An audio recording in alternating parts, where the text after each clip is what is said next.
Live. Due to some violent content, parental discretion is... Well, I don't know what this thing is. Greg gets a strip show, dance show. Work there, dude. Welcome to DeaconLive. DeaconLive. Live. Well, Welcome back, guys. On today's show, I caught my wife cheating on me, and welcome back to the office, Seymore. Now feed me. And do I believe in spooks? I do believe in spooks. I do believe in spooks. And an interview with musical guest artist Justin S. Grant. And don't forget, we're going to talk to IT Dan as well on this. Is this going somewhere as well? How are you? How are things? How are things going? Are you doing all right?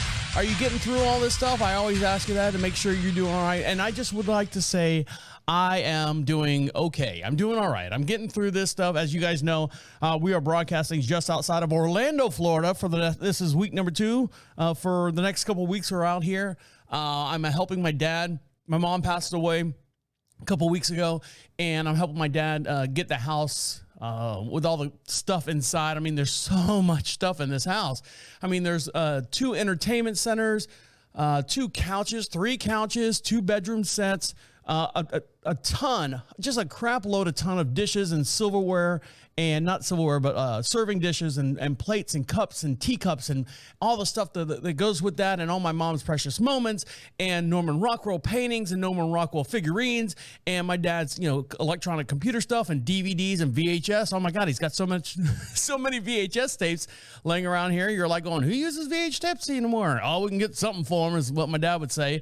And I've already packed the pod. The pod is already packed up. I've already got that stuff going, and you can hear me. I'm actually switched from the main area from last week's show to the little kitchen nook that they have here, and you can probably hear how hollow the house sounds. Hello. The house is getting to that point where all the sound distortions and everything are gone off the walls, and I'm left with bare walls and countertops full of dishes and stuff. So that's where I'm at right now, and I know you're wondering, how's my insanity? Or how's my sanity? Well, I think I just proved my own point there. My insanity is good. In my mind, I've got like A, B, and C, and D that needs to be done. And my dad has a different A, B, and C, and D that needs to be done, which is fine. He's got a lot on his plate. He's trying to fix a lot of the bank accounts on my mom's side, and I'm trying to make sure the house is ready to be sold. And all this stuff, I don't want to bring to North Carolina. I don't need all this stuff in North Carolina. As long as the big stuff sells, I'm fine. Now, here's the problem that I have. Now, I know I've met all of my dad's neighbors. I've met them all. And my dad always says, the couple next door, they're nice. The couple across the street, they're nice. The lady who lives over there, her husband passed away recently. She's nice. The guy down the street over there, he's nice. I'm introduced to them. They're like excuse me. Oh, excuse me. They all go to me, and they go, you've got to, your dad's a good man. Your dad is you need to take care of him. You need to watch out over him. You need to help him with anything that he needs done and all this other stuff. I'm like, yes, I understand. That's my role. That's my role as a son to my father, to make sure that he's doing okay and taking care of everything. And, hey, we love him. He's the light of the neighborhood. Everyone loves him in the neighborhood, and yada, yada, yada, yada. Okay, so I got that. But when it came time, now it's just me. I don't have a wrecking crew in here. I don't have extra hands. I got my dad, who can, because of his oxygen levels, can only, work so much, like 15, 20 minutes. And he's like, I got to take a rest. I got to take a break. I'm like, Dad, go sit down. I don't need you passing out on the floor here. Sits down, does his little oxygen thing. Sits there, 20 minutes, collects himself, and then, does every ounce of best of his ability to help me move all this stuff into this pod. Now, I've moved all this. I mean, there's a lot of stuff. I'm just going to say one of the largest pods that we have is completely ship-packed full. I mean, I can't squeeze another thing in there. I left a little room on the tail to kind of pick up all the stuff that doesn't sell here on the property, but here's my problem. So my dad goes, hey, whatever, neighbor across the street, neighbor down, all the neighbors that, everyone said that, told me to take care of my dad. my dad invites him over. Hey, you want first look at all this stuff? Come over and check it out. So they all come over and they're all like hens in the living room. They're all kind of cackling. What size square foot is your house? And what size? And they're all comparing houses. And when did you buy and when did you move in? Because this is a brand new development. And I say brand new. It was built in 2001, 2000 or 2001. My mom and dad were the first ones to buy and move into this property. And, everyone, this one came later, and so on and so forth. So they're all sitting around doing all that stuff. And then they didn't buy anything. Couple across the street bought a mirror, but didn't buy anything that we had in the house. And I spent, since last show, I have spent 7 days putting everything out, displaying everything, putting price tags on stuff. Not one thing did they buy. Not a courtesy, hey, I would like this. Here, let me help you out. I'll buy this and I'll put this in my house as a memory to your mom or whatever. The second part I'm pissed off about is not once did I see anyone lend a hand. Now, I'm very, very independent man. I'm a very, very, if I can do it by myself, I will find every way I will move a mountain by myself if I need to, if I can only rely on me, and that's the way I am. But when my dad says that all these people around the area they're nice neighbors and stuff, not once did they stick their nose in the door, lend out a hand, step up and say, hey, if you need help lifting something, give me a holler. Now, I'm not saying everyone in the neighborhood's a younger person. There are a couple younger people. They're probably, my age, if not younger. Not one of them said, hey, I'm home. I'll be home tomorrow night at 5 o'clock. If you need help moving something, if you need, not a single one of them. And that's what pisses me off and what upsets me the most about this whole entire thing. Because now I'm thinking, well, when I came down here to Claremont from our beautiful town of Marshville, which we normally broadcast from, I was expecting, well, if I needed help, he's got these friendly neighbors that he always tells me about. My dad was like, oh, the neighbors are good. And when my mom was like, oh, if it wasn't for the two girls next door and the couple across the street, this wouldn't be done. And we just thank everyone for him. But then I show up. I don't know what happened. I don't know what changed, but I showed up. Not a single, let me help you move that. Can I move a box for you? Can I shift something around for you? I got nothing. And that completely sours my puss as far as the taste of my mouth when I see these people. Now, granted, some of them came to the funeral, which was great, and some of them came to the celebration. And then that was it. That was their support, quote unquote support. Other than, cluttering up the living room area, talking about whose square footage is bigger and why. And that's it. So I have nothing to say about them other than that they kind of pissed me off about this whole thing. So, the people could say a lot of stuff about me. I wasn't down here when the peak time when my dad was going through all this stuff. But when you're 4 or 5 states away and things happen, how do you handle that? So here I am in a house, 3,800 square foot house, all by myself. My dad's running errands, trying to get things straightened out in the court system and stuff, and will and testament, and I don't know what's going on, but he had doctor's appointment, so he's out of the house, and I'm left here right now waiting for the garage sale, the moving sale tomorrow. And so it should be an interesting show next week. So make sure you check out. Not that we don't have an interesting show this week. Don't get me wrong. Every show we do is very interesting because it is a day in the life of here at DeaconLive. All right, guys, stick around. We got a big show to get into, like I promised. You're listening to DeaconLive right here on Prophet Radio. I'll be right back. Welcome back to DeaconLive. Make sure you follow us on all your social networks. And the way you do that is go over to Prophet Radio, PROPHET Radio. Click on social contacts and you can find all the stuff that links us to you and you to us as well. And while you're there, get yourself something for free. You can get some magnets, some stickers and stuff. Just fill out that little form with your return mailing address and we'll send it out to you. Believe me, I've got enough shit going on. I'm not going to do anything with your email. I'm not spamming you or anything. I just want to say thank you for listening to us. And I had my realtor came over today, actually did a couple of measurements on the main parts of the house. And so Becky Douglas is going to be doing all that stuff. So reach out to her if you want to buy the house. You can check her out. She's over on Mainframe somewhere. If you need more information, let me know. All right. So there was a tornado that actually happened in Texas this past Monday. And someone caught this on film. there was I forget what class it was, but someone caught a video of a Chevy Silverado pickup that was being tossed around. I mean, just spinning around on the ground, and it flipped over up on its four wheels and then took off. I mean, that's what is that? That's a testament of how tough Chevy Silverados are. Now, I put in my order for my new Chevy Silverado, the 2500 series. I guess the chips are coming in, so hopefully we'll get that here in the next couple of weeks. But if you want to see this video, for every podcast we have a matching video as well. Let me switch screens here. Make sure that I'm not delayed or anything. I know I apologize for last week's show. There was a lot of stuff that wasn't going right at the same time on my computer, so there's little hiccups and stuff. I want to make sure I smooth that out during the show as well. So bear with me as we do that. So I'm going to switch screens here, and let's see. Let's go camera 4, and you can see me. There I am. There's the laptop. Piece of shit laptop. There is that where's the light coming from? Oh, it's coming from over there. Hold on. Fixing stuff in progress here. All right, there we go.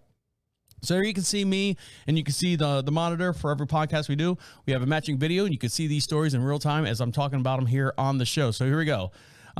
This video was taken in Texas this past Monday as a tornado rips through this main highway and actually spins this Chevy Silverado around and actually ends up on its tires and takes right out. So here we go. Woo, man, look at that. Look at it. There you see it right there in the middle of the screen. Boom. Up on its wheels. It was spinning around on its side doors. And this is taken by another car driving by. And there he goes. He's riding down the street. See you later. I'm out of here. Can you imagine being in that? You imagine being in that Chevy Silverado as this thing spins around? Here we go. You can see the tornado whip across the street. Power lines are freaking out.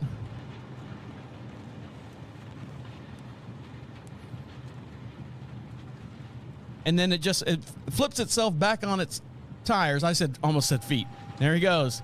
Right back down the road. Now, the guy actually posted on TikTok the actual, the remnants of what happened to his truck. And so we'll play this video here. I don't know. Let's see if I can have the video. Open, please. Please be nice to me. Let's try this one. Here it is. So he's videotaping the inside, and this is a TikTok video. I'm not sure who it is. I can't read it. But here's a TikTok video of the guy who actually owned the truck. He posted on TikTok. Inside looks pretty good.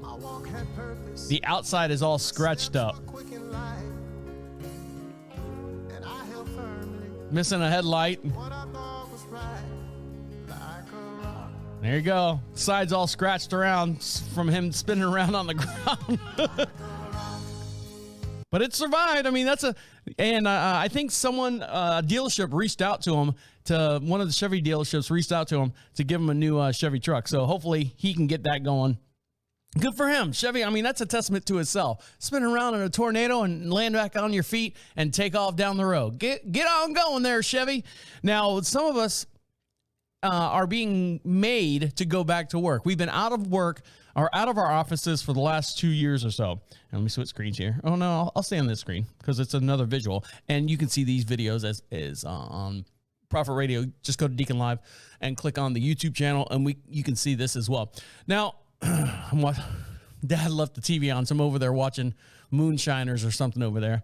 This is my life. This is what, for the next 2 weeks, this is what I've been watching here. Moonshiners on, was it Discovery Channel?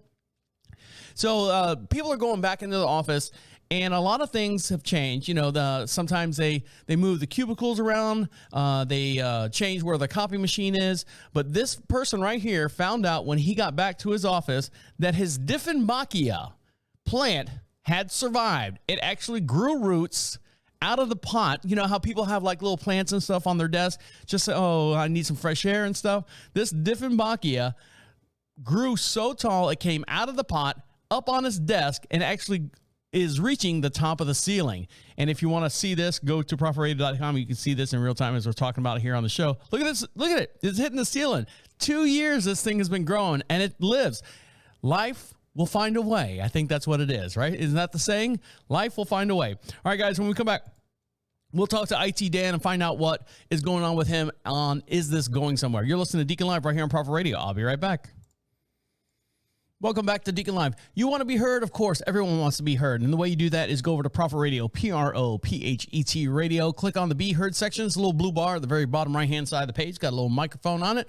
When you open it up on your tablet, your PC, your smart device, whatever, you can speak right into it. Comes right to our inbox, and we'll play it on the very next podcast. If you'd like to say anything, you want to be part of the show, we'd love for you to be part of the show. And the way you do that is go down at the bottom on the right-hand side of the page and click on Be Heard. Now, Dan, IT Dan, he always gets in a world of mischief and stuff. So we're going to find out right now what's going on. Is this going somewhere with IT Dan? Hello? Hello, how are you? Hello, Dan. How are things? Pretty good. I'm a little tired. Tired from what? You haven't done anything all day. I know. I mowed my neighbor's yard, which is a lot of it is just a 45-degree slope. Yeah, but you've got a riding lawnmower. Yeah, how can you be tired? You just turn to the right, turn to the right, turn to the right, and then you get off, take a sip of beer, and then turn to the right again. I mean, how tiring is that? It's a problem. I don't drink beer. Well, there's your problem, Dan. That's why you're tired. She has a large section of her yard is like 45 degrees, and you can do the side on the street, but the other side of it, you have to get in with a weed whacker, and it's billy goat territory. It's really steep. And do you have a gas weed whacker or just a electric weed whacker? A battery. How those suck. Dan, you might as well just go out there with a pair of scissors and cut it all up. No. Yes, they suck. For once, I have to disagree with you. This thing works at the 40 volts, and I did have a 18-volt weed whacker, and I'd have to agree with you 100. I could go out there with scissors, do the same thing. Okay, so you got the 40 volt. I got the 40 volt, and that thing does a nice job, but it's still. And then there's so much trim. Her yard's got it's not just a square yard. She's got all things all around it. And when you say she, is this like some kind of fling that you're having on the side that Kathy doesn't know about? Some with an 80-year-old neighbor. Yes, we're doing that. You know, different strokes, different folks, Dan. Yes, I know that. So. No, I'm not having an affair with her or anyone. So. Yeah. What else is going on? Yes. And then I had to rake leaves for. You're not going to go step by step, Dan, are you, about how you did the whole entire yard? Are you really? And then I got out of the car and then got in the car. I'm telling you, I'm tired from that. Okay. So I'm going to relax. So how do you feel? How do you feel about the war over in Japan? In Japan? Wherever it's at now. Oh, I think it was Ukraine this week. I don't know. I don't think war's good. People die. I don't think it's a good idea. Okay. I'm kind of, it's funny. I'm pro-life. I want people to live forever. Yeah. So if people live forever, Dan, if people live actually forever, do you think love would be part of our society? I think that's making people pay for. You get up and you get in front of a priest and you say, "I do," forever. Right. But if you should pay for that for the rest of your life. If everyone said, "I want to live forever," I think love would not be part of our human interaction anymore because you live forever. You're just like, it's just a bunch of relationships that you have and you just keep moving on. It's kind of like vampires. Yeah, and I know some people that have been together. My parents were married for 68 years, and they loved each other to death till the last breath, Only because the poison didn't kick in the last 12 years. Yes, they're doing that. Oh, and I love my wife, but I wouldn't know forever's too long. Yes. And we'll be 48 years for us. Oh, 48 years married? Yeah, in August. Well, good for you. Yeah. And what's the 48 year anniversary? What is that? Granite? That's wooden. No, it's not wooden. What's 48 years? When you ask her for a blowjob and she wouldn't. Yeah. No, I do not. Oh, Jesus, Dan. I don't even know. And our anniversary consists of saying, "Happy anniversary." And then Kathy would say, "It's just another day." Now, you say anniversary. My mom and dad just celebrated 50 years, I think, last year or the year before, right before COVID, actually. And they celebrated 50 year, which is, what is it? Is that the silver? Is that the gold? Is that the diamond? I forget. What is it? It's the. Yeah, I'm not sure. I think it's a silver anniversary. I think it is, too. And they actually, as I'm cleaning out my dad's house here, they actually kept the wedding toppers, and they look like old Barbie and Ken dolls. I mean, they were the cake toppers, with the bride and the groom on top. And I looked at them, and I'm like, going, God, these look old. They look like old school mannequin looking things. Like I'm waiting for them to go, meh, meh, meh, meh, waiting for them to talk to me. They were scary looking dolls, but that was what they had on the cake. They had them. They saved them for all these years. And my wife and I, our wedding anniversary, our 8th year anniversary, number 8, is going to be coming up this week. Yep, it's actually coming up the 29th. So that's tomorrow. Oh, I got to set a reminder for that so I don't mess up. And our wedding anniversary for 8 years is bronze, believe it or not, which is weird, but it's bronze. Yeah. So, you don't care. You absolutely do not care. No, I was just thinking of something you could go out. You could maybe, you could get some gold for her and have it bronzed. But I still find it hard to believe that your parents would save their wedding cake. They don't seem like the type that would save a lot of things. No, they don't, Dad. No, I was going through, Jesus Christ, unloading this house. My mom was like, I mean, all the dishes and the glassware and the cookware. You would think that we had a family of 20 some odd people at any given time that my mom was prepared to cook for at the house. Oh my God, the family's coming over, break out the big long table, 20 place settings, and all this stuff. And everything's proper. It's one of those, you go into a fancy restaurant, normal restaurants like Denny's or something, you got a fork, a knife, and a spoon, maybe, all her silverware and all her chinaware, there's like 5 forks on the left side, 2 knives, a butter knife across the top, your soup spoon across the top, and then 3 other spoons on your right-hand side. She had all this for 20 people. She had the whole place settings for everyone. And I'm like going, some of the shit I've never seen before. My dad's like, well, you see it one year, and then she rotates the next year. She'll bring out the other set. I'm like, Jesus. No, I'm responsible for it. So here we go. Yeah. And we have Kathy has all that stuff. She has cobalt glasses, cobalt blue glasses. She has white glass. She on her hutch, she has probably 40 white wine glasses. And we don't, Dottie comes over. And she brings her own mug is what Dottie does. Yeah. Dottie brings her own Stein. Yeah. Dottie's hearing is almost gone. What? She's really bad. Her hearing is really bad. So Dottie, we know she's not almost 100 years old, 99 3/4. And she went to church the other day. Her daughter picked her up and said, "Hey, Dottie, how did everything go?" She goes, "Oh, that was one of the best sermons that I ever heard. It was great." She goes, "What was it about?" She goes, "I don't know. I couldn't hear a thing." The funny part was I was waiting for the punchline to that joke was, oh, my God, how was church? Oh, my God, that was the best sermon I ever watched. Because, she can't hear. Anyways, you blew that one, Dan. That was your opening. Yeah.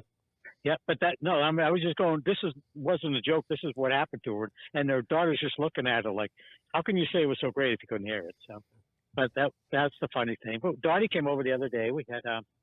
She had Chinese food, and I had the pizza, so. What kind of pizza? Onion pizza. Where did you get that pizza, the one that you sent me? Where is that? Because that looked like a good pizza. What branch? That's that place that's called P.O.D.S, that little hole-in-the-wall brick place that I tell you I get the subs from and the Chinese food. Oh, yeah. Yeah. And what are the chances of somebody being able to make good Chinese food, good subs, and pizzas, all those things in one place? Usually you have one or the other or something. Well, at one time, Dan, who would have thought that the place that can make tacos and fried chicken and pizza all at the same place? And they do that. And PepsiCo owns them, and that's KFC, Taco Bell, and Pizza Hut.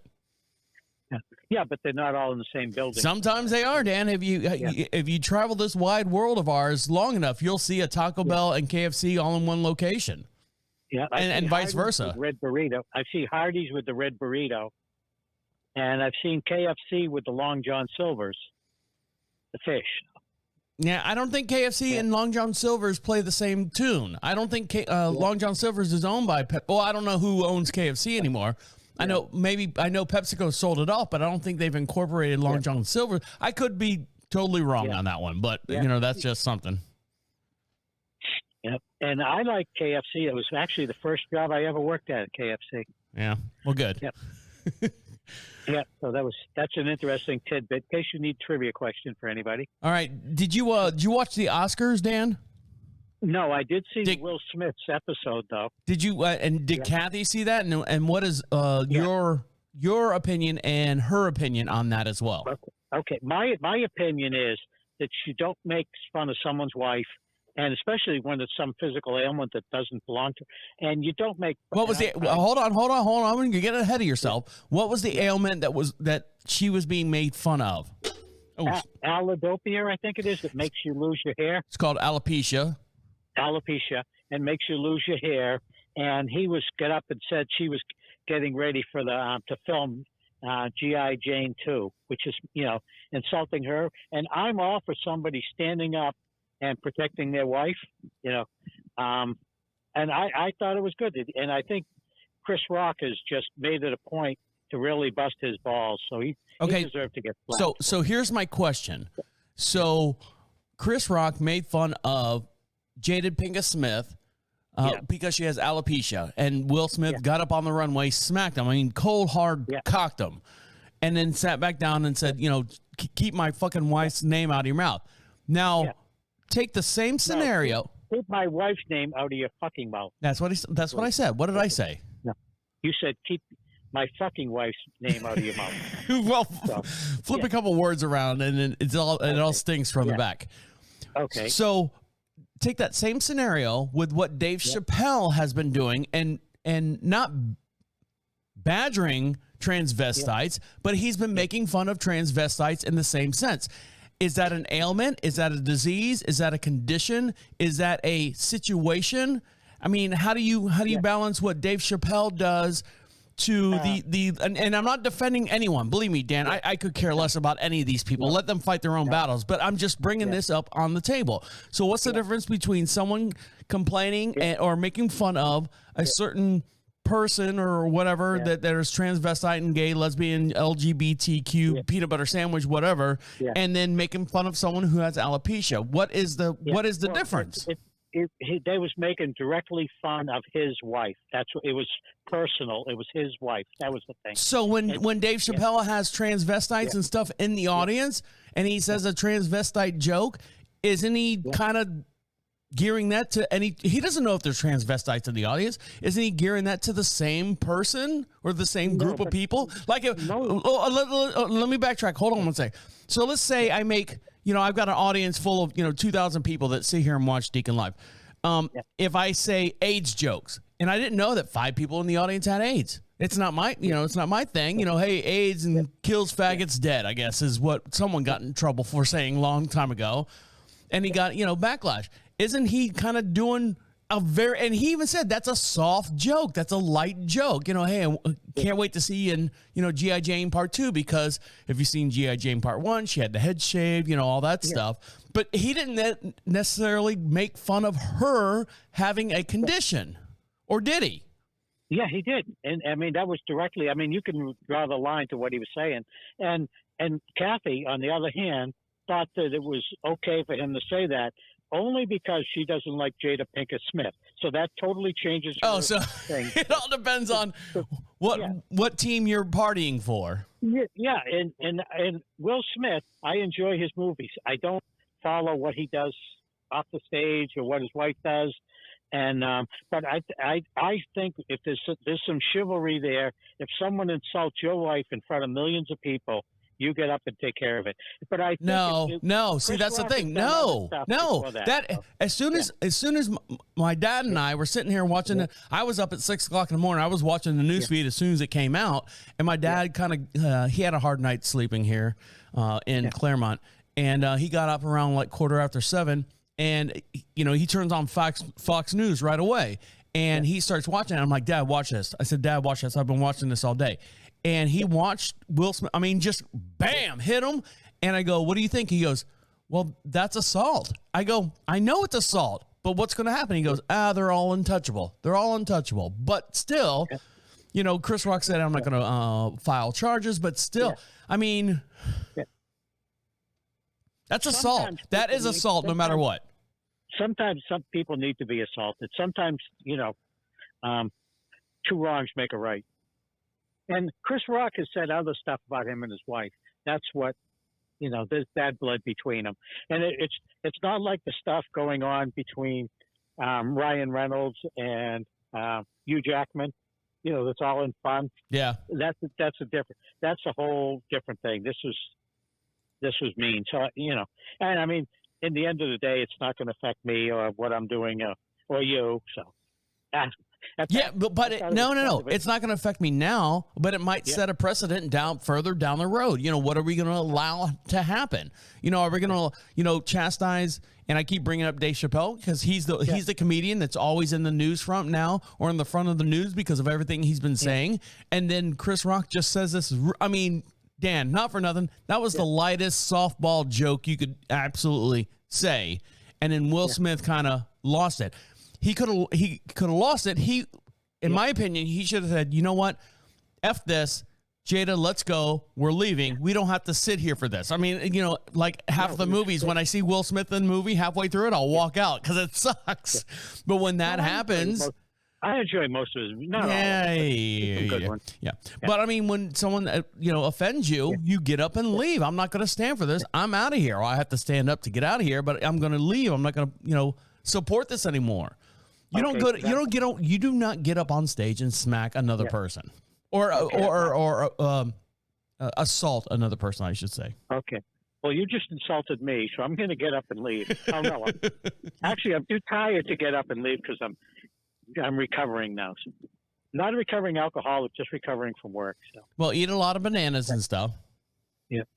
Well, I drank a lot of water. That's good. Did you put vinegar and lemon juice in it like I do to keep your pH balanced? No, I've never put vinegar in my water. I've mixed the two together for cleaning, but I've never done that. So.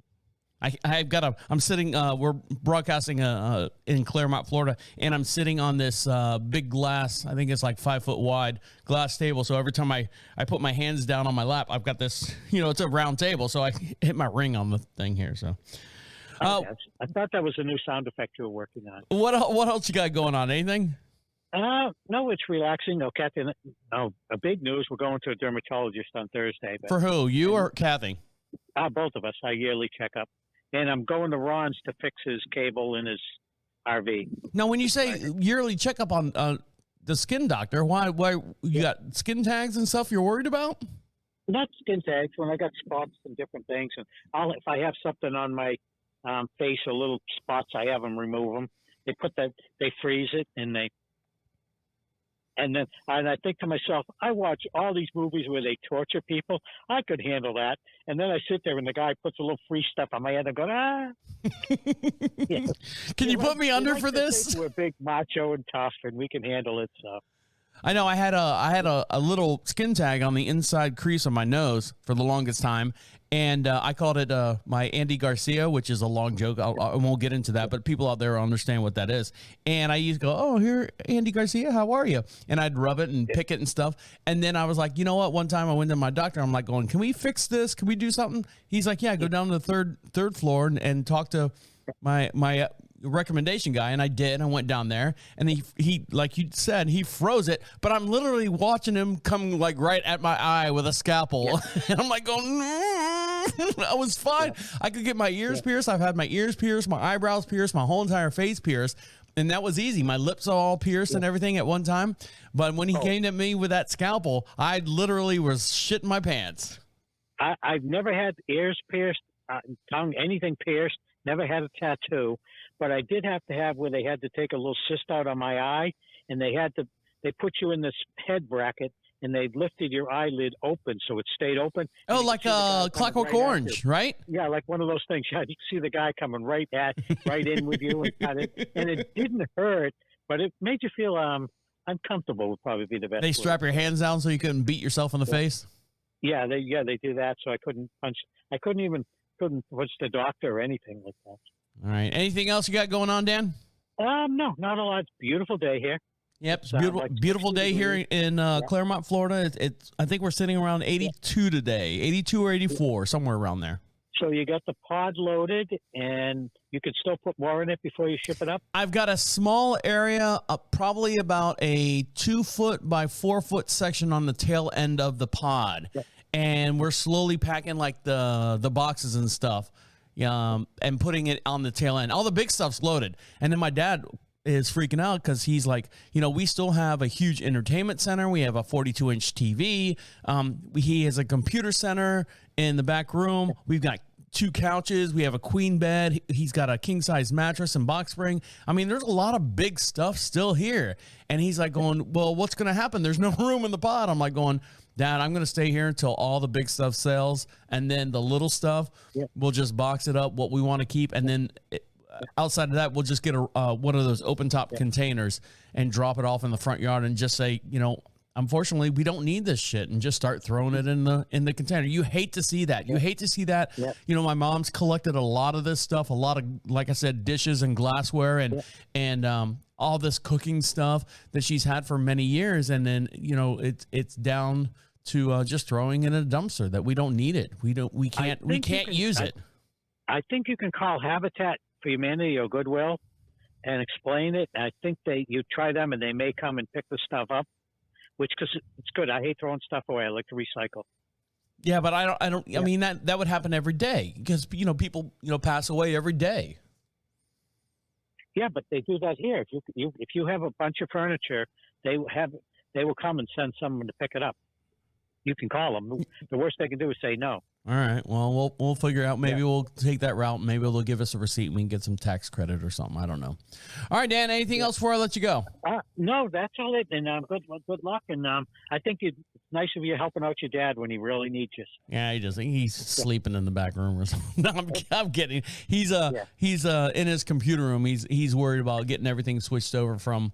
Yeah, for the first time in 5 years, I'm trying to compliment you and. No. I just slam it against the wall like dried spaghetti.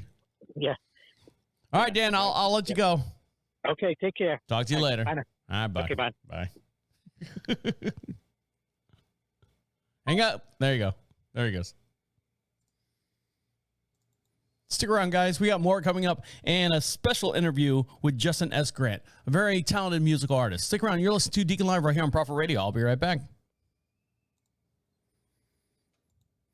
Welcome back to Deacon Live.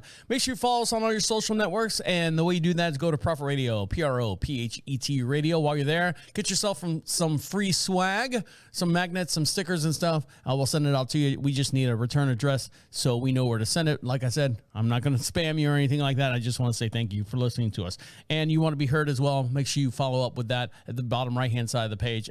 We'd love to hear from you. We love to hear from each and every one of you. We appreciate that. Now, in the 80s, there was a show by the name of ALF. Are you familiar with that? Alien Life Form. I think that's what it stood for. ALF. Ha-ha! What was the guy's name? What was the father's name? He always made fun of the dad because he was kind of puny and stuff. Well, right now, the Melmacian is coming for a long marathon for a whole weekend. Let's see, how many episodes? 102 back-to-back episodes of the classic series, a total of 51 hours. It's going to be a good time with the fam and the alien, and hide your cat because, he'd like to eat cats. On April 8th at 5 p.m., all the way till April 10th at 8 p.m., it'll be Out of This World Marathon, and you can find this over at shoutfactortv.com. So check them out, shoutfactortv.com. If you like Alf and loved all the shenanigans that he got portrayed in. What was the movie? No, I'm getting sidetracked here. There's I'm not going to dive into that. Anyways, so that's Alf over there on Shout Factory TV. If you love Alf and you can't get enough Alf, they're going to broadcast it for 24 hours, all 102 episodes of Alf. I liked it. It was fun. I think my dad kind of rolled his eyes when it came out, but it was that kind of humor. It appealed to the child, the kids in the audience. You had to have must-see TV Thursday or whatever, must-see TV Friday as well. I think Alf fell into that category early, like the 7 o'clock, leading into the 8 o'clock, the prime time stuff. Now, something that has freaked me out. Now, for those of you who don't know, we normally broadcast just outside of Charlotte, North Carolina, in a beautiful town we like to call Marshville. Our house sits on about 22 some odd acres, and we are far from anything as far as like convenience and stuff, which is great. That's where we bought it, and that's where we like it. Now, my mom passed away a couple weeks back, so I'm down here now in Claremont, Florida, which is east of Orlando, Florida, about 35 minutes just outside of downtown Orlando. And my dad, I'm here cleaning the house and trying to get all stuff for like an estate sale or a moving sale, whatever you fucking want to label what we're doing here. I got shit. Now, my dad said don't call it shit because it's my mom's stuff, and I apologize for that. It's a generic term like Windex or Kleenex or something. My mom has got all this serving dishes and crystal and serving glasses and teacups and coffee cups and figurines and all this stuff that she's collected through friends and family throughout the years, and it's all piled up. My dad has no interest in all this stuff. This is not his thing. His is more movies and technology.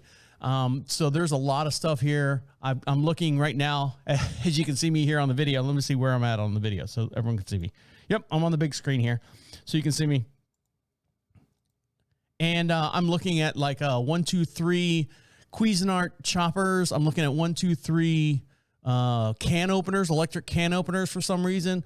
A margarita maker over there. I'm looking at Christmas dishes. I'm looking at, what's that, Thanksgiving over there? I don't know. There's a lot of stuff in here. So my mom passed away, and we had her cremated, and my dad, paid for the cremation and everything and brought her home.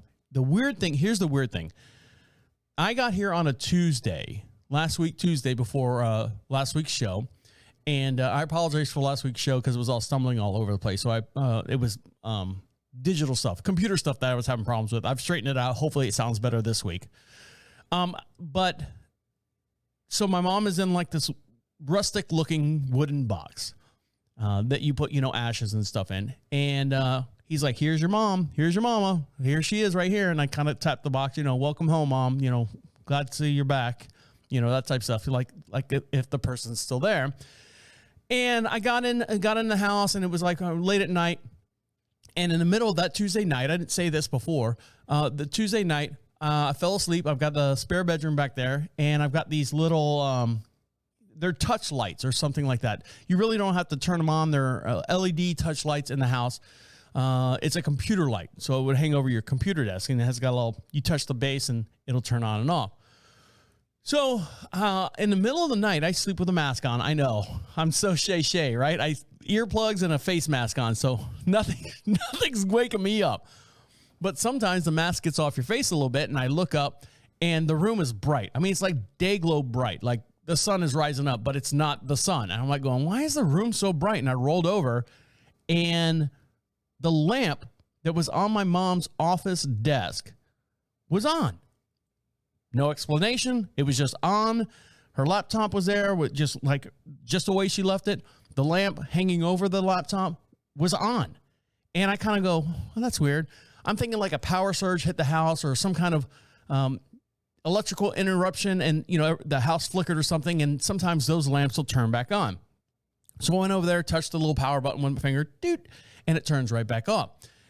Next morning I woke up and how'd you sleep? Everyone slept fine. We're good. Everyone's good. I said, Dad, has that light ever come on like automatically before, like out of nowhere, like you have to go back there and turn it off? He goes, no. I said, well, it was on last night. I don't know what happened, but it was on last night. And he goes, really? I go, yeah, I just kind of clicked. He's like, your mom's desk lamp. I said, yeah, it was on last night. So I went over there and turned it off. Now I tell you that to tell you this. So I'm busting my hump, and my dad is busting his hump. We're trying to get everything cleaned up, trying to get everything moved out, throwing away stuff we don't need, and moving stuff around the house. Thursday, 2 days later, after a long day saying, okay, this is a lot of work being done. And I take my shower, and I walk back to my bedroom, the spare bedroom in the back where my mom's desk is with her laptop and that same light.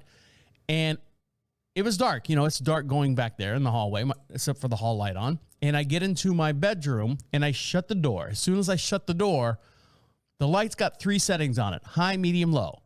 And as soon as I shut my door, the light that was on the other night for no reason whatsoever goes from high, medium, low, high, medium, low, high, medium, low, high, medium, low, high, medium, low, high, medium, low, and then stops on the low setting. And I go, it didn't happen until I walked into that room. I shut the door and then it came on. So I go, Dad, can you come in here for a second? He's like, what? And I explained to him what happened. And my dad, being open-minded, I don't want to say he's not a religious man, but he does have some religion, basically goes, that's your mama saying thank you for all the work that you've been doing. And I was like going, yeah, but that was so weird. And it it hasn't happened since. So it was just weird that the one night came on in the middle of the night, bright as could be. And then after 2 days of going through the house, it literally was going. And to make it go high, medium, low, you have to touch it. High, medium, low. High, medium, low. With your finger. Touch, touch, touch, touch, touch, touch. To make it do that.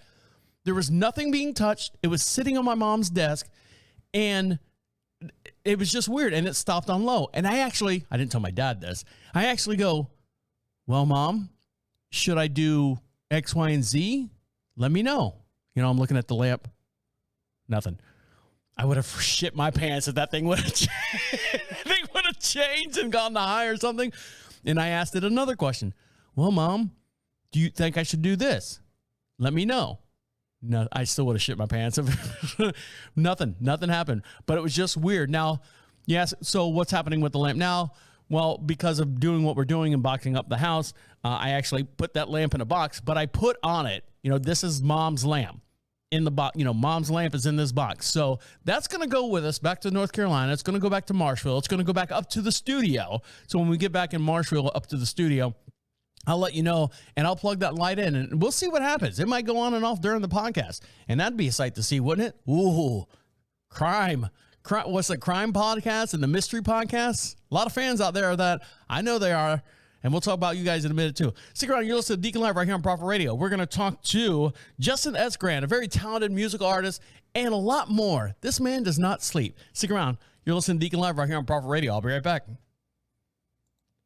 Welcome back to Deacon Live. We'd love to send you out something for free, and we want to say thank you for everyone that's been listening to us for the many years that you guys have been listening to us. We appreciate each and every one of you. Fill out the little form there on the free swag section, and we'll send you out some magnets and stuff. We'd love to do that for you. And we're also going on the road outside of this tour right here back in May, Deacon Live, and another podcast that I do called Equine Dynamics with Mike Stein. We are going to be appearing live in, I believe it's Monroe, North Carolina, at the Ag Center. There's a big Ag Center out there. And I also do a podcast with a gentleman by the name of Mike Stein. We talk about horses. My wife bought a horse, and we'll get into that on that show as well. So if you're interested in hearing anything about the equine and more farm life that we do here on the French, go over to Equine Dynamics with Mike Stein, and you can hear me over there talk my way and bullshit through horse care and stuff as he corrects me on everything I'm doing wrong. All right, guys.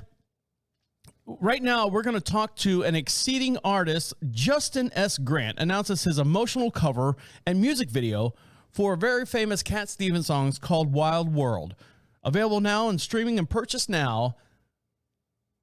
On the air with us right now, exceeding artist Justin S. Grant announces his new emotional cover and music video from a classic song we all know and love from Cat Stevens. It's Wild World. On the phone with us right now is Justin S. Grant. How are you? Good. Thanks for having me, Travis. No problem. I'm doing well. Now, from my understanding, you're traveling right now. Are you doing a road tour? Are you just seeing some friends? Are you out on the road promoting anything? Because normally you're based in California. Yeah, I'm from Santa Barbara, and I live in Los Angeles, and I'm visiting family in New Mexico.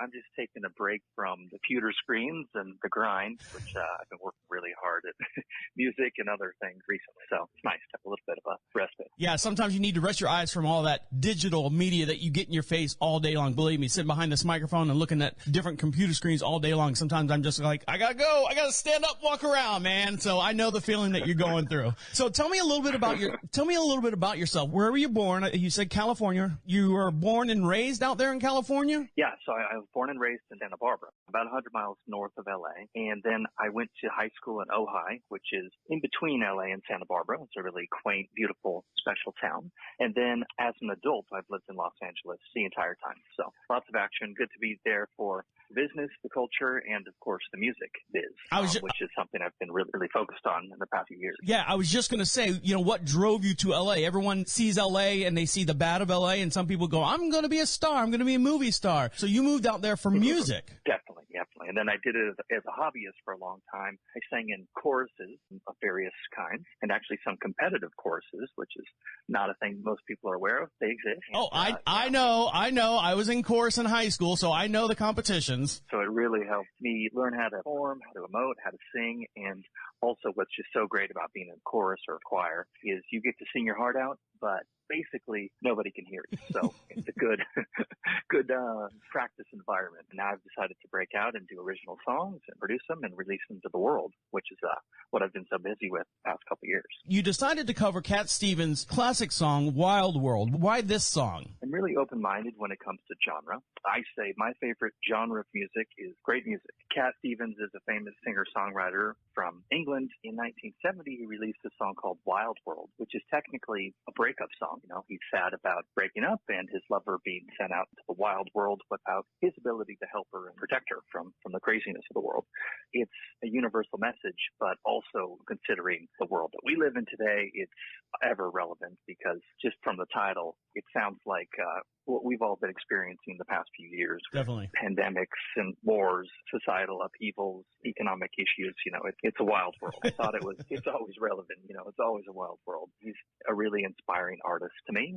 I wanted to sing it just because I love to and maybe modernize it with some hip hop beats and some strings to add to the emotion and some electric guitars in there. And just sing it because I love to sing it, and maybe by re-releasing it, younger generations who have never heard a song or even Cat Stevens might be introduced to this masterpiece of songwriting. The song does have universal appeal. Now, I was doing a little research just on that song alone. Are you aware that there are 109 official versions of this song starting in 1970 all the way up until I think it was like 2000? Let me see who the last guy was. Outside of you, the last guy who actually did this song was Sweet Little Band, and January 26, 2022 was the last time this song was dubbed by a major record label, I guess you could say. It does have, it's 109, and then there's instrumental versions. So it is a very, very well-known song and very, very universally. Now, I didn't get into translations as far as it hasn't been translated in different languages and so on, but it is a universal and recognized song. Now, you said you do a lot of hip-hop sampling and electric. Tell us a little bit more about your version of this song, what you brought to it and how you changed it a little bit. Well,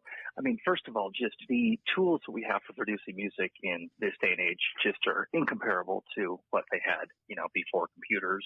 Yeah, so I was able to add some hip-hop drums just because they're exciting.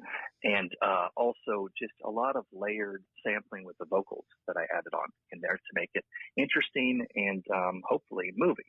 That's really the point of the song. And then also I added some, like I said, some strings just to add some drama to it. And then I have a guy named David Abrams, who's an incredible guitarist, who laid down the more basic strums of the guitars as well as did some incredible solo work, which I find really hauntingly beautiful in the song, a real highlight of the production. Yeah, I was listening to all the different levels that you have in there. I can hear the backgrounds.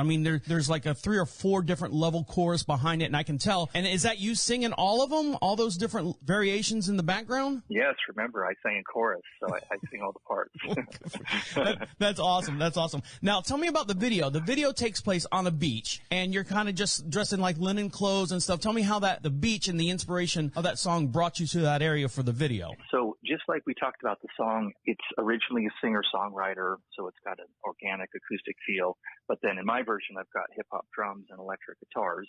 So I thought being at the beach for the video, which is natural, but then also having an electric guitar in my hand, designer sunglasses on my face, sort of blended the nature and the urban feel in the video, which goes along with the vibe of the song. It was filmed at Santa Monica Beach, and it was a gorgeous sunset hour.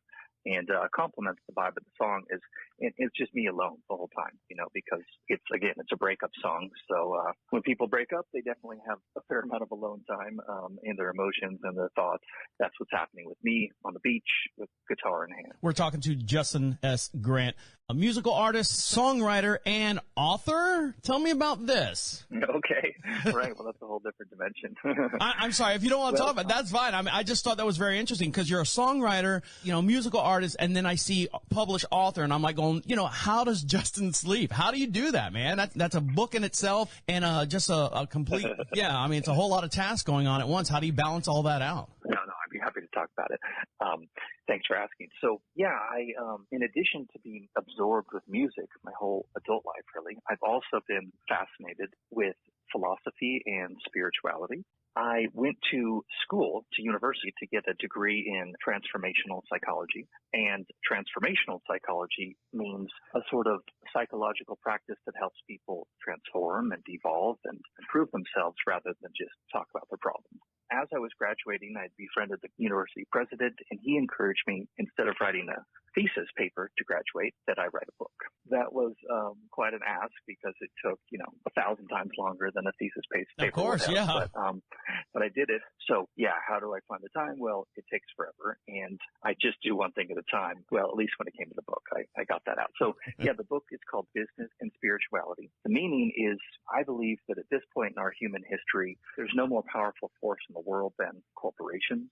And so really the behavior and culture of corporations is what's going to make or break this planet for us, and our societies. Right. I think it's urgent that we continue to enculturate our corporations with real values that come from spirituality, in other words, from universal wisdom traditions. In addition to the title, the obvious meaning, spirituality, there's also a second layer of meaning, which is that business just refers to busyness. So all of us in this world are busy. So I came out with an abridged version of this book called Spirituality for Busy People. Yeah, that's a shorter version that's a little more geared toward the individual. I think we all need that right now. Some kind of spirituality, something that grounds us in our everyday busy life. We've gone from commuting back and forth to and from work every day to sitting at home and dealing with home life and separating business and home and family and all that stuff. So if you're sitting at home, you got 15 kids running around, you're, Mom, Dad, I want this. I'm working, leave me alone. You need some kind of something to ground you. And that, I believe, is a great thing. Yeah. The world is as stressed as we've ever been. It's hard. Spirituality, psychology, they give us wholesome ways of dealing with these problems and transforming them into something beneficial. So, I have plenty of stress and anxiety, and it's a wild world. So I use these spirituality and practice to try to manage and create something beautiful out of the chaos y'all are enduring all the time. We're talking to Justin S. Grant, author of a book by the name of Business and Spirituality, and also covered Cat Stevens' famous song Wild World. Now, you ready? I'm going to throw this at you. I was looking on your YouTube page at Justin S. Grant on YouTube, and I see a whole bunch of Christmas songs. Again, where do you find, and there's like a dozen of them up there. Where do you find time to do all this? You're amazing, man. You're amazing. So tell me what happened with the Christmas songs. I was kind of scamming through it, and I was like, oh, wow, he's got a lot of stuff on here, a lot of cool things. Thank you. Yeah, well, like Wild World, the Christmas songs are all cover songs, so it certainly is easier when you don't have to write the song. Exactly, but still, just the choreography of the way everything, the music and the vocals and all that stuff, that takes time in itself. Yeah. So we put together a live show. It was rough because there was yet another variant, I think Omicron or something. So, but it was good, getting ready for the Christmas show just a few months ago to actually get off the computer and sing every night, practicing these songs at home alone. Yeah, I think the versions of the songs and the arrangements and the key for my voice. So it was a good exercise. Yeah, we got a lot of good recorded material out of it, which is up on the YouTube. If anybody's in the mood for Christmas in the spring or Christmas in July or whatever it is, exactly, they're there. It's good to get out there and stretch your legs and actually get the automatic gratification from like a live audience and stuff. I mean, you can do stuff all day long. You can do your covers and stuff, but that immediate gratification that you see in front of an audience, or being in front of an audience, it's so thrilling in itself. Now, on top of your cover of Wild World by Cat Stevens, writing your book, Business and Spirituality, and traveling all over the place right now, you took a trip to the Himalayas. Again, tell me about that. I mean, do you ever set ground somewhere long enough to enjoy yourself? Yeah, Yeah, well, actually, I'm in the home studio office a lot. So Yeah, exactly. I'll get to your question. Mentioning the live audience with the Christmas show, and yeah, actually, especially with the pandemic, all of us have cooped up for so long. I'm just burning and dying to get out on the road and share this music with the world. You know, both my originals as well as all these amazing cover songs, and have a live audience again. And knock on wood, that seems to be opening up again and becoming a possibility. So I certainly hope that summer and even spring, I get some live shows going, starting in Los Angeles where I'm based, and then branching out to the whole world as soon as I can. Awesome. It's killing me not to. I know. I'm sure it is. But to answer your question, after college, I just wanted to see the other side of the world. And like I mentioned, as a young adult in my college years, I got really interested in music and spirituality. So the East, specifically India, Nepal, and the Himalayan Great Mountain Range of Asia, is where a lot of incredible wisdom teachings come from. So yeah, I took a long 2-month break between college and work to visit the other side of the world, and it was eye-opening. It's rough over there because it's so crowded, but once you get up into the Himalayas, that's just incredible nature. There's only 2 things I know about the Himalayas. It's that ride at the fair and the salt thing I have in my house. That's the only 2 things that I know about the Himalayas. Well, you can add to that yeah, the Himalayas are the most huge and magnificent mountain range in the world, and it includes Mount Everest, the biggest peak. So, yeah, there's just a lot of correspondence between these big mountains being closest to the sky and the heavens, really, you know, and all the wisdom and spirituality that comes out of those Himalayan locations. We're talking to Justin S. Grant, musical artist, author, world traveler, again, you know, something else, live performer as well. So what's next for you? What's next for Justin? Like I said, the tour aspect is really what I'm burning to do most. You know, bring this music out to the world and real people who are excited about the originals and the cover songs, and just start singing for people. That's really my spiritual mission next. Do you have anything lined up or anything that you're working on now? You can kind of tease everyone, keep an eye out for them. Yeah, I will be adding a show link to my webpage. Like I said, now that the pandemic is, knock on wood, finally ending. Yeah, there should be some stuff in the Southern California area. For those who are local, it'll be on my website, justinsgrant.com. And then, for those who are global, of course, we'll be sharing and streaming on the socials and the website and YouTube and all that. Yeah, my website's justinsgrant.com. And then all my social, Instagram, Facebook, as well as YouTube are at justinsgrant. That's Justin, the letter S, and then grant.com. All right, anything else before I let you go, Justin? Well, I just really appreciate your time, Travis. It's been great to have a spirited talk with you. Yeah, wish you well in your travels, too. I appreciate it, and it's such a pleasure talking to you as well. Don't forget to check him out. That's justinsgrant.com for all social networks. You can find him there, and he's got a couple shows that he's working on, so everyone out there in the California area, check him out as well. We appreciate it. Thank you very much. Stick around, guys. We'll be right back. Thank you. Welcome back to Deacon Live. Oh, my God, Jesus. Oh, hold on. I'm in the wrong thing. Welcome back to Deacon Live. Make sure you follow us on your social networks. And for every podcast we do, we have a matching video as well. And you can see us here live in the studio. And if you're looking at me now, I've changed my hat. My actual hat that I was wearing before got a little wet, got a little sweaty and stuff. My dad came home from running around doing all his doctor visits and court hearings and stuff, trying to get things figured out here with probate and the estate and all that stuff. So he came in. So I took a few minutes to stop and help him get he's got like a little rascal that he rides around, to get into the stores and stuff. And I found this hat right here. You can see me on the camera, and it says Border Patrol, USA. And it's got a whole bunch of maps and stuff. And I'm like, Dad, where'd you get this hat? And he goes, well, your mom got it for me. I just never wore it. I just threw it in the car. And as I was dumping the car with all the stuff that he bought in return and getting his little rascal out of the back of his Explorer, I said, you know what, I'm going to put this on. This is nice. I'm going to wear this, in remembrance of, this is my dad's attitude. This is my dad's attitude right here. Border Patrol, thumbs up, total red heart, blooded American type deal. Now, my dad actually, so as you know, he went into the hospital the day that we left Claremont, Florida. After the service and stuff, my wife and I kind of cleaned the house a little bit and made some lunches and dinners for him so we could have him for the week, with the intention of us coming back down the following week and, basically packing him up and moving him up to the Charlotte and up to the French, up to the studio. And He actually felt faint and actually went to the hospital. He was in the hospital for about another 7 days after that. So we were waiting for him to get out of the hospital, and he gets out of the hospital. Now he's on oxygen. He's got to do all this stuff. I mean, it's a mess. You know, my dad says, don't get old. My mom said, don't get old gracefully. So this is what's going on now. So one of the things is my dad has a physical therapist that comes over. And when you think physical therapist, you're thinking like moving the arms, moving the legs, you know, that you've had some kind of injury. Well, his injury is basically inside of him. He's not getting enough oxygen. His heart rate, his sugar, borderlines on, you know, diabetic. He takes the pill. He doesn't take the shot. So he keeps that in check. He keeps that in real good check, by the way. So one thing that my dad loves to do now that I'm in town, and he's done this on numerous occasions in the past week since I've been here, is anytime we go out, like we went to Publix. Now here in Florida, Publix is really, really big as far as a grocery store. And everyone knows him by name. You know, oh, Mr. Oliver, how are you? And I can't find my dad. I'll walk around the store. I'm like, oh, there he is. He's talking to the cashiers, you know, cute cashiers and stuff. And they all love my dad. And you know that how that goes. And he always turns around and he goes, hey, this is my son, the host of DeaconLive. And I'm like, hey, how you, you know, hi, how are you? You know, and it's embarrassing. Well, in the middle of my dad being home, one of the I guess assigned physical therapist came over through the hospital. So I don't know if it's random luck of the draw or this is the area that she services.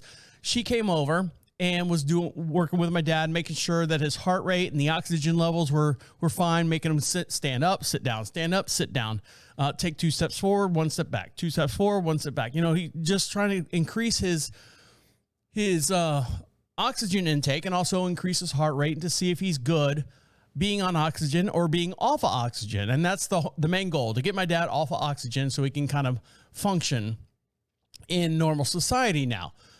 So in the process of this, the physical therapist, young lady, young woman, young girl, was sitting there and she's, you know, doing her watch and she's got her mask on. You know, she's just taking all the precautions. She doesn't know she's going in strangers' houses. She doesn't know what our background is. And she's sitting there looking at her watch, you know, doing the digital. All right, one more minute, Oliver, one more minute.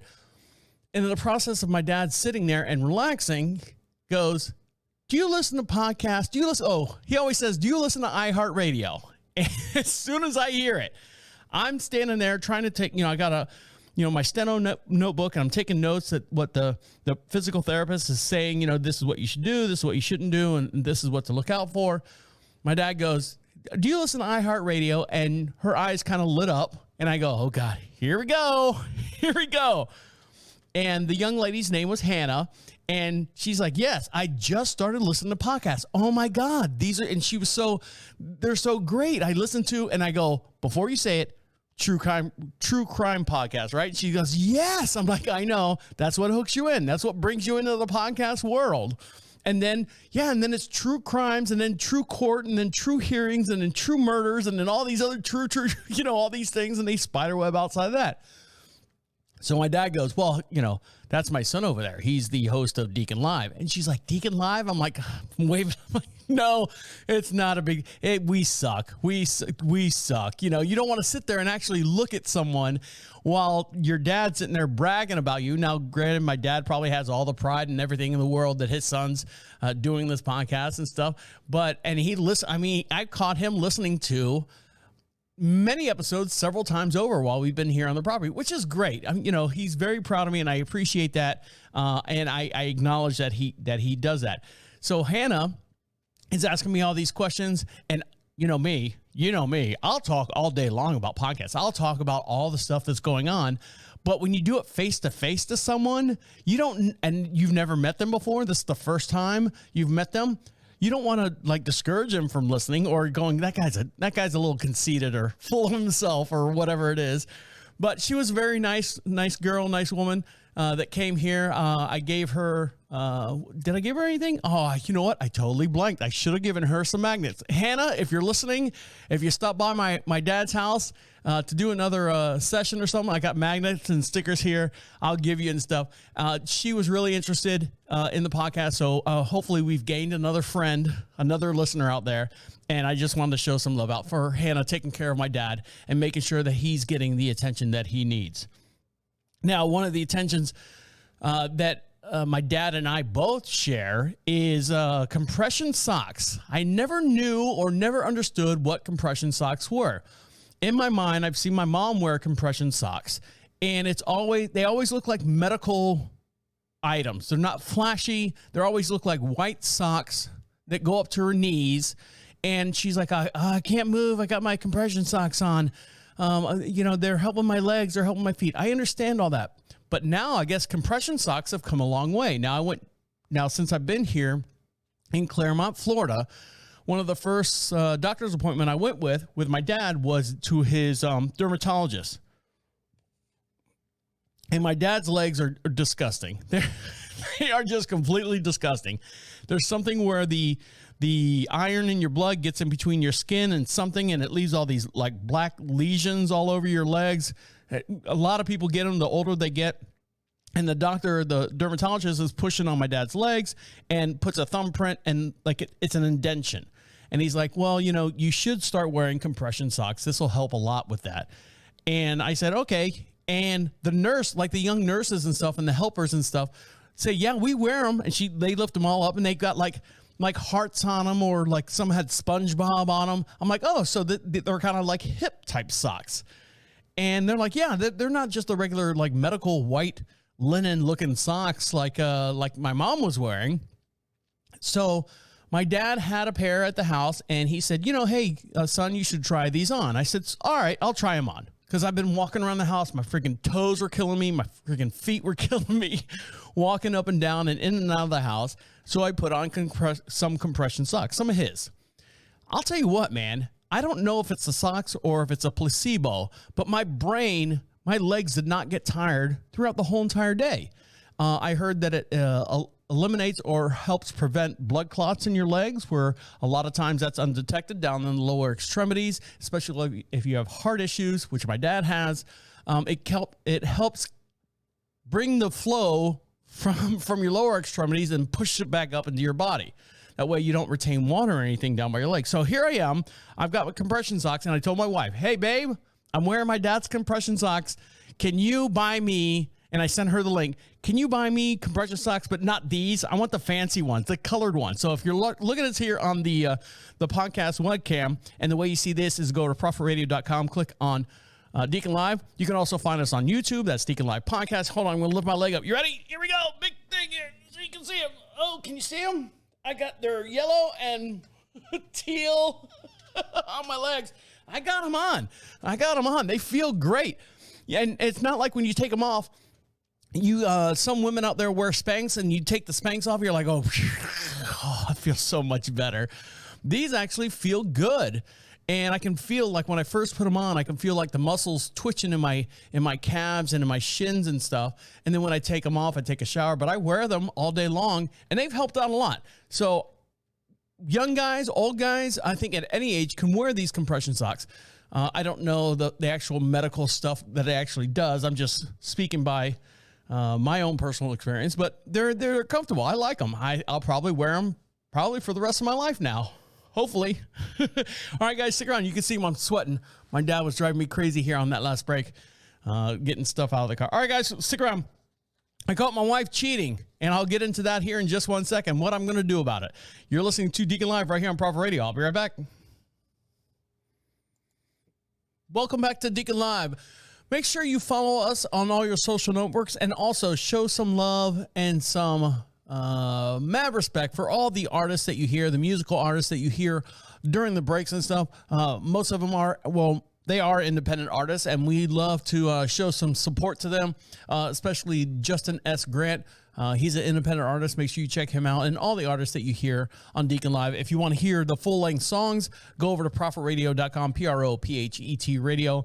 Click on Music Heard on Deacon Live. You can hear every single artist that you hear on our show. is located over there as well.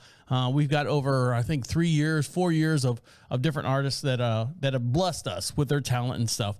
So we appreciate them, and I want you to show them some appreciation as well. Now, my wife and I, actually yesterday, today's Wednesday, yesterday was our 8-year anniversary of being married. How about that, right? 8 years we've been together. And I never thought this would happen, but it did. I'm out of town. I don't go out of town that often. She's the one who does most of the traveling and stuff. But I'm out of town, so she's alone at the ranch all by herself. Now, the reason why we call it a ranch is because it's part farm, part ranch. We have horses and stuff. My wife just bought a new horse, so we have another horse on the property. We also getting ready. The one side of our property on our 22-acre farm, we have cornfields, we have raised beds and stuff. So we're getting our crops ready for the springtime. So we call it a ranch. It's part farm, part ranch. That's how it works. Now, because we live out in the middle of nowhere, everything that we do, we have to cook. So I go grocery shopping once a week and get everything that we need. We plan, a lot of meal planning and stuff that we do. And I go to the grocery store and get everything and plan everything. And then we cook. I make, a meal that'll last a couple days, and then we'll have it for lunch, and then another meal that overlap that and stuff. My dad's freaking out because every day I'm cooking here at the house. He's like, no, let's just go run up to PDQ. I don't know if you guys have PDQ where you're at. Pretty damn quick. It's a chicken restaurant, kind of like Chick-fil-A. There's Burger King's, there's Steak and Shake, there's Chick-fil-A, McDonald's and stuff right within a 5-mile radius of this house. You do a 5-mile radius around our house, you're still on our house. You're still on our property. That's the way it is. You have to drive many, many miles. So you learn to cook and make and stuff on a daily basis or a weekly basis or every other day. You cook. It's nothing new for me. My dad, it blows his mind. So I caught her, now that I'm out of town, I caught her on camera doing something that I never thought she would do. Well, not that I don't want to say she's doing anything bad. She found out, actually, where we're at, she found out that DoorDash delivers to our house. Yeah, DoorDash. So when you leave our house, it's 10 miles before you see a commercial or franchise establishment, whether it be a gas station or something like that. It's 10 miles. So 10 miles, and then you start looking at restaurants and stuff. So like I said, we're out in the sticks, and she found out that DoorDash goes over to, there's a college, Ivy League school. I think it's an art school. I'm not sure. I'm speaking out of my ass. It's called Wingate or Wingate, depending on what side of the Mason-Dixon line you're from. Wingate. It's called Wingate. It's a very, very pronounced school, very, very highly reputable school is what I'm trying to say there. And it's a small little, barely 2-light college town. But there's a Chinese restaurant that actually does DoorDash that delivers to us.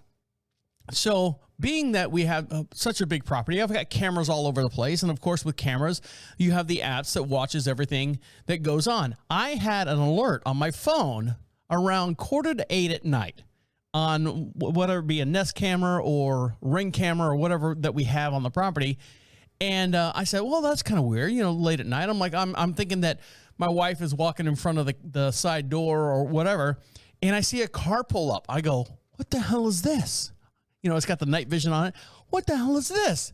And then I see my wife run out there, and she's like, oh, thank you very much. Grabs a bag and runs in the house. Before she gets to the door, I go, hey, what are you doing? She's like, what are you doing? You're not supposed to be looking at this camera. I'm like, babe, I got a motion on my camera, on my app, that there was a motion at the side door. I want to make sure that you're safe. I want to make sure that no one's harming you. That's what I'm doing. And why do you have a full bag of Chinese food?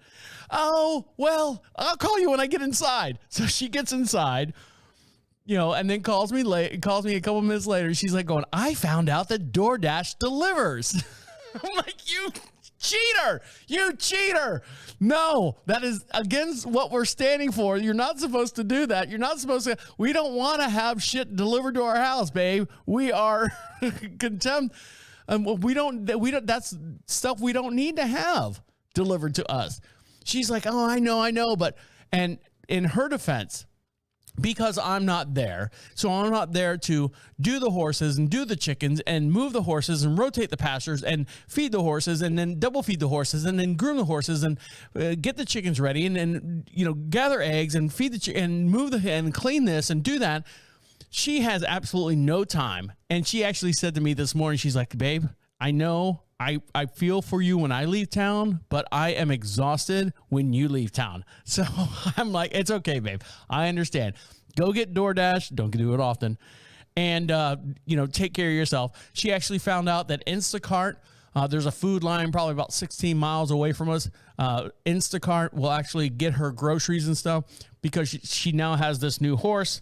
And that's what's going on. But I was like, oh, I was going to fight with her. We're going to fight. We're going to resist the Instacart. We're going to resist the DoorDash.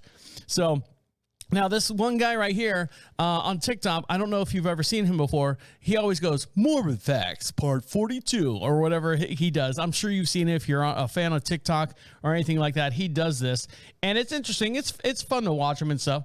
So this video right here, hold on, I got to find it. So much stuff going on. He came across something called marital combat. And I thought this is what me and my wife were going to have to get into. Hold on, this is going to fire before I can. Angry at your spouse? There you go. So you've seen this guy before. I'm going to switch cameras so we can all be friends and everyone knows what we're talking about. And you can see this video. Go to prophetradio.com, PROPHET radio. And No, I should turn it this way. There we go. Turn it this way. You can see me here on the camera. And we're going to make sure we play this and everyone can see it and we can all be friends. Here we go. So you've seen this video before. And where's it at? Oh, here we go. Oops. Nope, that's not the right video. Told you, I got so much stuff going on. Here we go.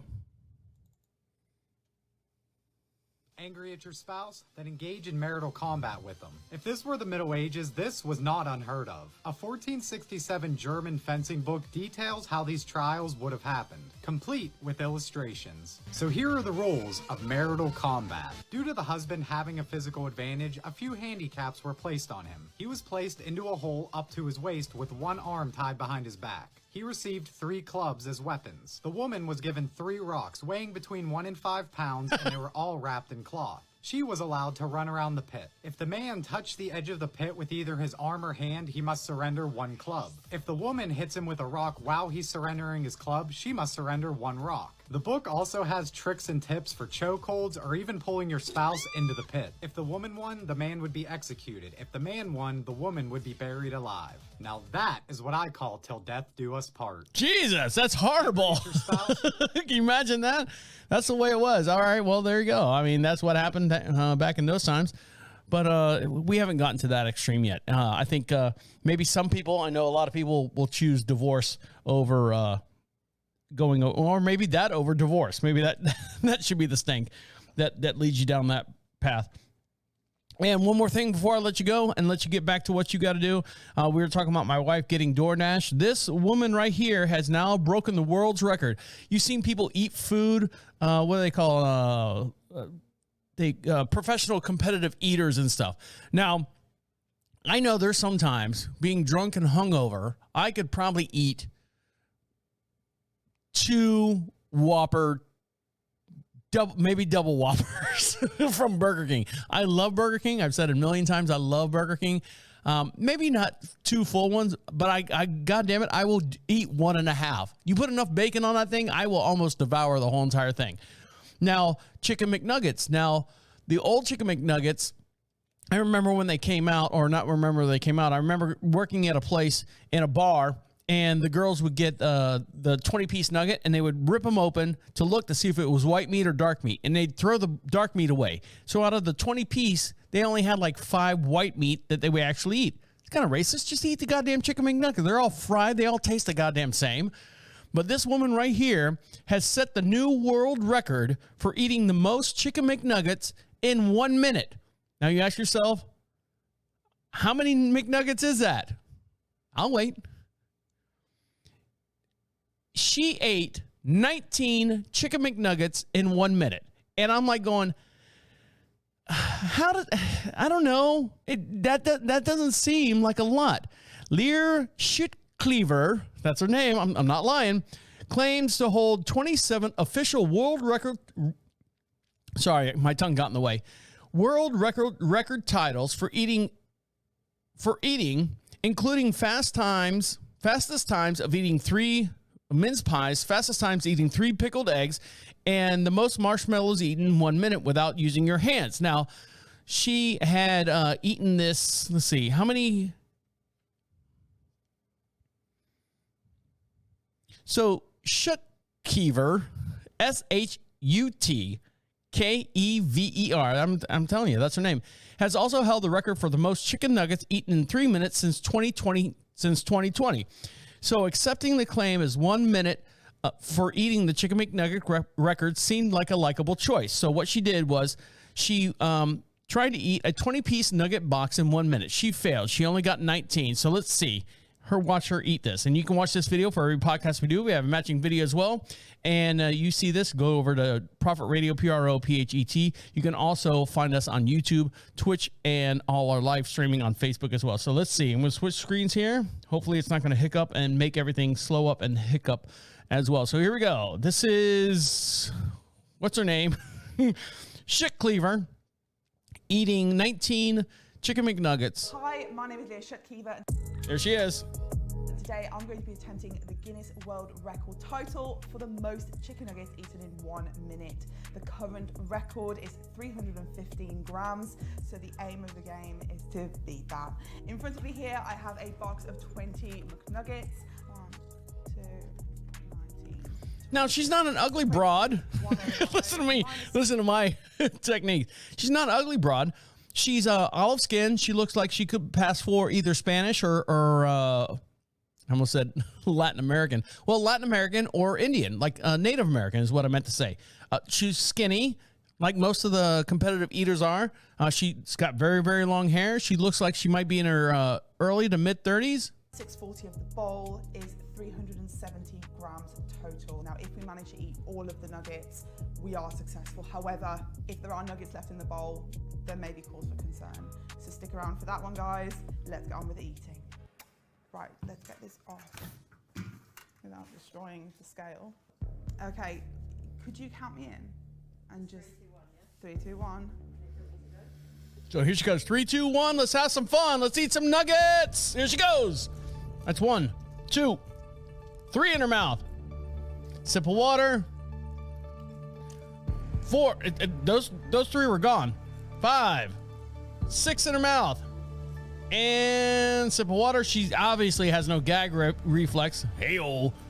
7, 8, 9. Gone. 10. There she goes. 10, 11. She's shaking her head. Yes, I got it. 12, 13. Oh, she's going 4 in her mouth. 14. Sip of water. 15. 16. God, look at her go. She's got nice nails, though, by the way. 17. 18. Take a sip of water. You got 2 more. Let's go, girl. 19. Oh, she's giving up. That's it. 1 minute. So we have 1 nugget left in the bowl. And I'll be honest, I'm really disappointed about it. But we're going to weigh the bowl now and see if we are successful. So basically, they do it by grams and stuff, you know, because some chicken McNuggets might be small, might be big, or whatever. She missed 1 gram or one nugget, but for the most part, there she goes. So if you want to see that, go over to ProphetRadio.com, and you can see this video as well as every other video that we've ever done here on. Oh, and you can see this video as. Oh, I gotta stop.